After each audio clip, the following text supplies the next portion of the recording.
BC. On sent à travers tes interventions une animosité envers Brest et le Stade Brest, envers Éric Roy et le Stade brestois. D'où te vient ce ressentiment? Merci pour ton boulot sur YouTube, je ne manque aucun épisode. Alors je sais pas où est-ce que tu as été pêcher ça. Alors, il n'y a aucun ressentiment envers Brest. Je dirais surtout pas moi, parce que si je dois encore le rappeler, toute la famille de mon père était du côté de Brest. J'ai été baptisé à Locmaria Plouzané. J'ai passé toutes les vacances de mon enfance à 15 km de Brest, à la plage de Porce-Milin. Brest a une place à part dans mon cœur. Maintenant, c'est pas parce que Brest a une place à part dans mon cœur que je dois dire amen à tout ce qui s'y passe. Les supporters de Strasbourg ont une place à part dans mon cœur puisqu'ils m'ont acclamé 2 fois sur la côte et je les attaque pour leur grève à la con contre Blouco. Donc voilà, moi je suis là, je suis juste. C'est vrai que je suis pas toujours fan de toutes les sorties d'Éric Roy. Depuis son retour, je trouve qu'il avait... ça lui passait un petit peu d'ailleurs, mais qu'il avait une tendance à la jérémiade assez prononcée. Mais non, il n'y a aucun ressentiment. Après, effectivement, pour revenir au dernier match, il a fait un choix au Parc des Princes pour le match retour. Il a fait le choix de faire tourner son équipe, à mon avis, plus que de raison. Et à l'arrivée, il en a pris 7. Et quand t'en prends 7, surtout en Ligue des Champions, c'est jamais anodin. Et derrière, t'as eu un match nul tiré par les cheveux à Strasbourg. Et puis derrière, l'élimination à Brest contre Dunkerque et cette défaite à Lyon. Donc le calcul d'Éric Roy, de facto, il est mauvais. Mais il n'y a aucun ressentiment, je te rassure. Baptiste First me dit, avec la fermeture de C8, penses-tu que Canal peut revenir dans le football français? Si oui, à quel prix? Ce qui est évident, c'est que la fermeture de C8, même si Canal, il faut aussi le reconnaître, s'est battu jusqu'au bout pour l'empêcher, la fermeture de C8 fait faire des économies à Canal. Ça, c'est une évidence.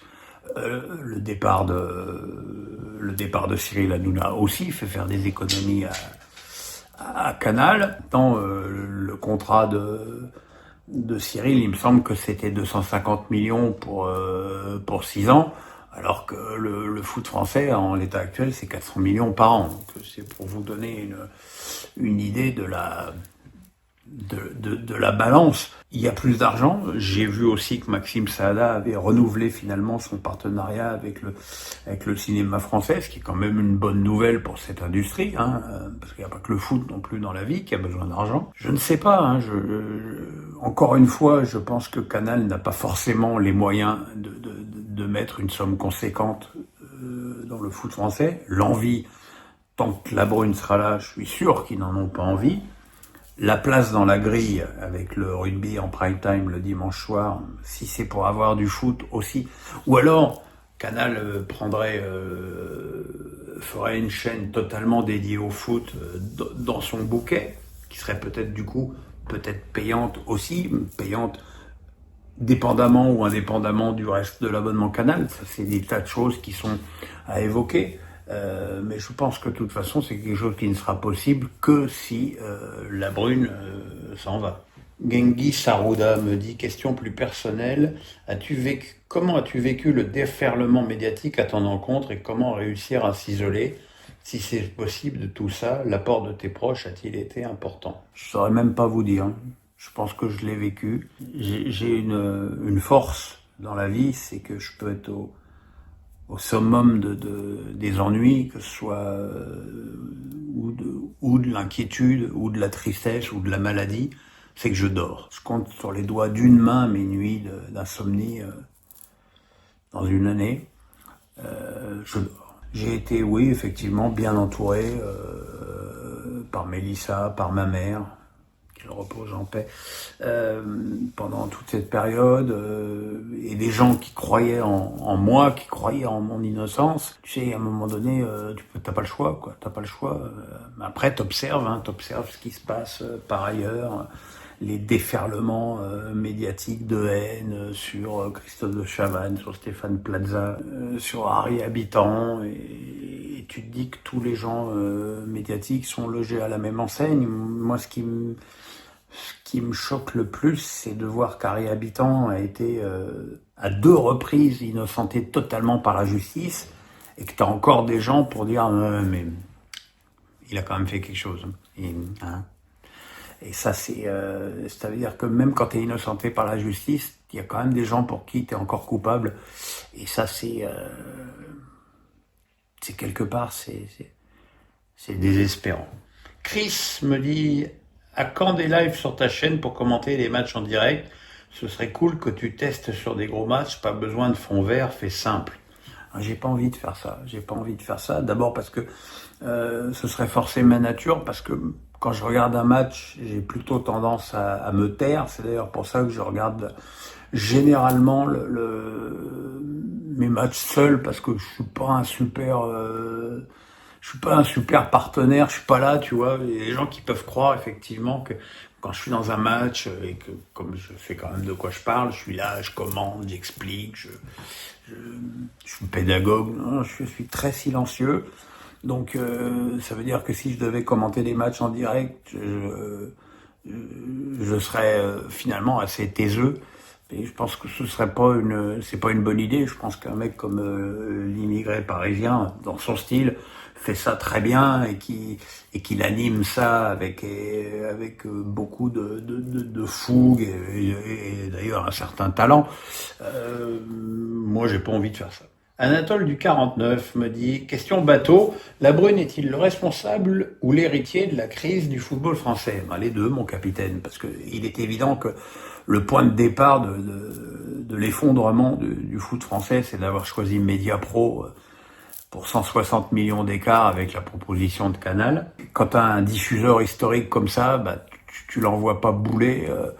Tu l'envoies pas bouler pour 160 millions d'écart, surtout qu'on était à des hauteurs où ça faisait à peu près 15% de la somme. Je pense que la genèse de ça, c'est quand même là, mais effectivement, Clabrune a continué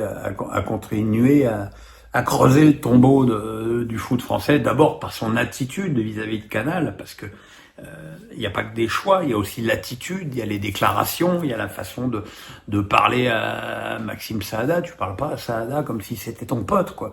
Et en plus, choisir encore une fois Amazon plutôt que Canal lorsqu'il a fallu justement rattraper les conneries de Mediapro, effectivement. Donc non, effectivement, au niveau originel, La Brune n'est pas le responsable numéro 1 de ça, mais bon, il a quand même du sang sur les mains. Hein. Alex Lissa du 06 me dit, la SCAN qui a sorti un 3e club de Ligue 2 pour aller à les demi-finales de la Coupe de France, ce club a connu la Ligue 1 à la fin des années 80-90. Quel souvenir as-tu de la SCAN de Luis Fernandez, Zidane, Vieira et Mico? J'ai beaucoup de souvenirs avec Cannes. Hein. J'étais au premier match de Vieira avec Cannes à Nantes. J'ai fait 2 montées avec la Cannes, la première avec Jean Fernandez sur le banc et la deuxième avec Luis. À l'époque, c'était Francis Borilly qui était président du club et quand il arrivait à l'aéroport de Cannes, il avait l'habitude de louer une Ford Escort rouge. Et comme c'était le mec le plus superstitieux du monde, un jour, la Ford Escort rouge, elle n'était pas dispo. Et il a attendu 2 heures à l'aéroport pour récupérer la Ford Escort rouge.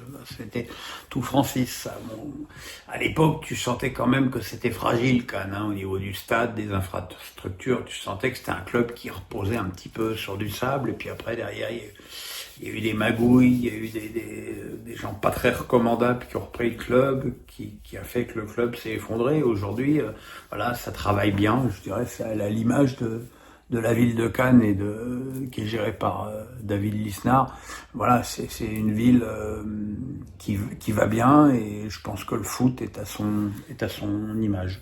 Alexis, ça du 06. 4 victoires en 5 matchs pour le Rennes David Bay, mais malgré ça, peut-on dire qu'on n'arrive pas vraiment à situer où en est Rennes, tant Montpellier, Saint-Étienne, Reims sont catastrophiques et que Rennes s'est fait surclasser contre Lille. Oui, c'est tout à fait ça. Maintenant, je suis pas certain qu'avec Sampaoli, Rennes aurait gagné ces 4 matchs. Je pense que Habib, avant de juger sur son apport technico-tactique, on pense qu'il y a un état d'esprit qui est bien différent depuis qu'il est là. Je pense aussi que Diawy Cissé qu'il a lancé au milieu de terrain est une vraie trouvaille. Qu'il a en plus marqué son premier but à Montpellier ce week-end. Voilà, maintenant effectivement,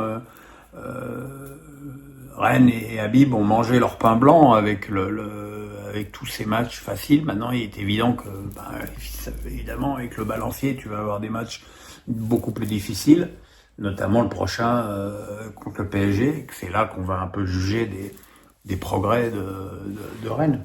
Gaudi44 me dit: j'aimerais connaître ton avis sur le consultant Christophe Dugarry, ce joueur pas toujours irréprochable qui se permet de détruire tout le monde dans les émissions. Et là, toi, tu m'as donné ton avis, tu n'aimes pas. Moi, j'ai une vraie tendresse pour Christophe. C'est un peu grâce à moi qu'il a débuté à la télé, parce que c'est moi qui avais soufflé avec insistance son nom à M6 au début de 100% foot. C'était d'ailleurs le premier invité de l'histoire de l'émission. Effectivement, derrière, j'ai aussi, quand il y a eu moyen qu'il nous rejoigne à Canal, j'ai aussi milité pour ça. J'ai eu énormément de plaisir à faire des CFC avec lui. Et c'est vrai qu'il était pas aussi extrémiste qu'il est devenu à RMC. Après, je pense que c'est aussi une question d'environnement autour de lui. Je pense que quand tu es dans l'émission de Roten, t'as effectivement tendance à dézinguer tout le monde. Je pense qu'on manque énormément de respect aux joueurs de foot qu'était Christophe Dugarry, qu'on a toujours l'impression qu'il était là parce que c'était le petit copain de Zidane et que c'est extraordinairement injuste et réducteur. Maintenant, c'est pas mon heure. Roten s'enflamme, donc finalement j'écoute assez peu ce que dit Christophe. Le chevalier Xavier me dit: 2 mois, 9 buts, 3 triplés, l'absence de Mika Biret dans le trophée LFP du joueur de février, malgré ces 3 triplés, est-elle compréhensible selon vous?